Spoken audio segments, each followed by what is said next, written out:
What are your person's intentions towards you?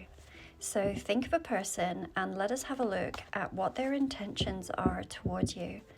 Spirit, for the viewer, the person that the viewer has on their mind, what are their intentions towards the viewer, please?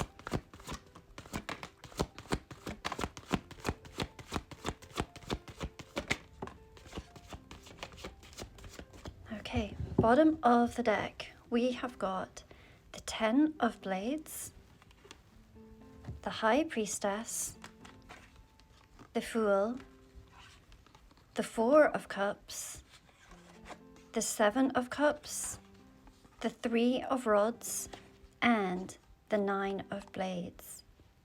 Straight away with the 9 and 10 of Swords, I have this feeling that there is something that needs to come to an end. And with the combination of these cards, I would say it very much feels like a third-party situation.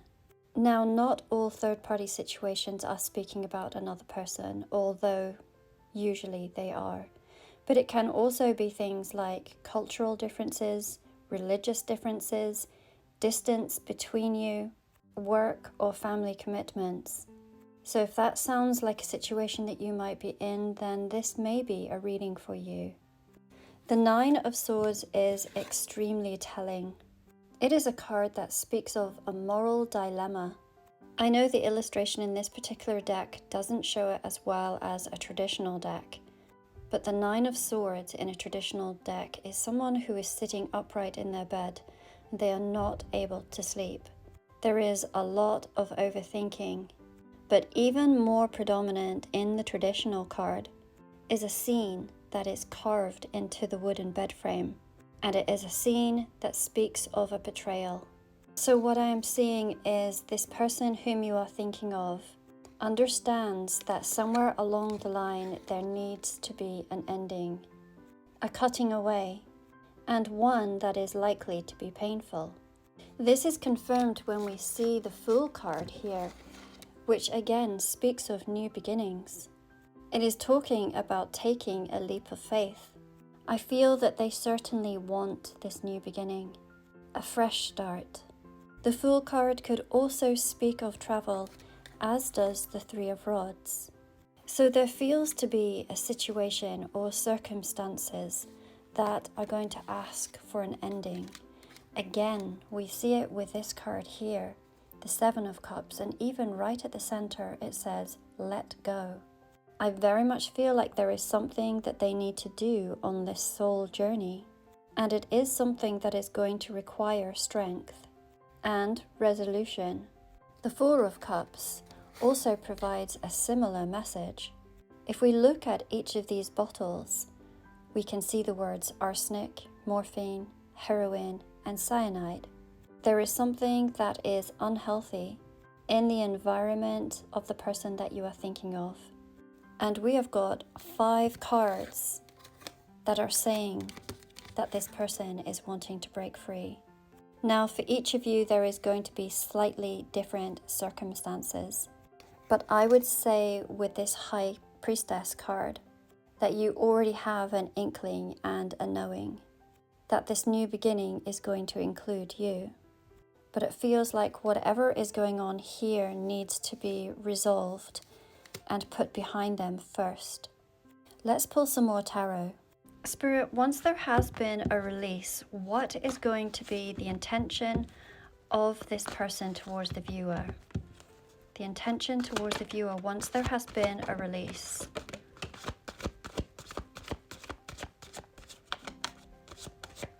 Okay, bottom of the deck. We have got Judgment, the Six of Cups, we have the Death in reverse, and we have the Six of Rods. If you were to look up one of the literal meanings of the Six of Cups, it is talking about somebody from the past returning. So if the dynamic of your relationship has been put on hold, or if this person has told you that they need to complete some endings before making a commitment and coming to you, then I would say that that feels very genuine. That does feel like that's their intention. The Six of Cups and the Six of Wands are both very positive cards. The Six of Wands, or the Six of Rods as they are called in this particular deck, are speaking of success, victory, and that of being chosen. Once again, there is this essence of something needing to be completed with this Death card that came in reverse. I feel like there's been interference or complications in certain separations here, and maybe even false starts, saying that they were going to end something and then not fully completing that task.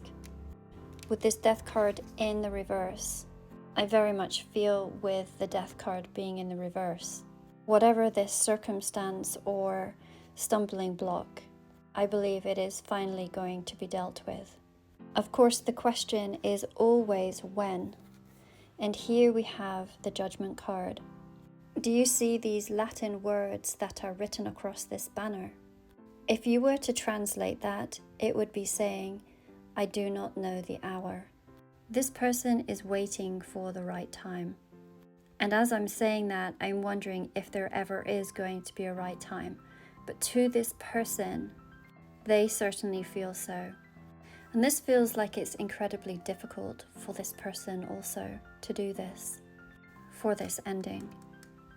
And they might be in heavy judgment about this themselves. Underneath the Judgment card, I cannot help but notice that there is the Chariot card. And underneath that, again, the Justice. This is moving. This is happening. The both of you may not see eye to eye on a time frame or how this is to come to be. As I notice that the heads are turned in the opposite directions, you may both have very different points of view on when and how this should happen. But very much the person that you are thinking of is trying to keep everything balanced with the Justice card, their head and their heart. Underneath the Justice card, once again, we have another major arcana, which is the World card. This person does intend to close all cycles and have a new beginning. This wreath that is around the World card is meant to be representing a doorway, a portal, and as one door closes, another will open. And I believe that opening is going to lead them straight to you for a complete new beginning. This is, of course, a collective reading, and if you would like to learn about what your person's intentions are towards you, then there is a link in my bio to same-day readings. I also offer one-on-one Zoom calls, and they are so perfect for us to look at questions that may arise as we are doing the tarot reading. Sending each of you so much love. I hope you all have a wonderful, blessed weekend.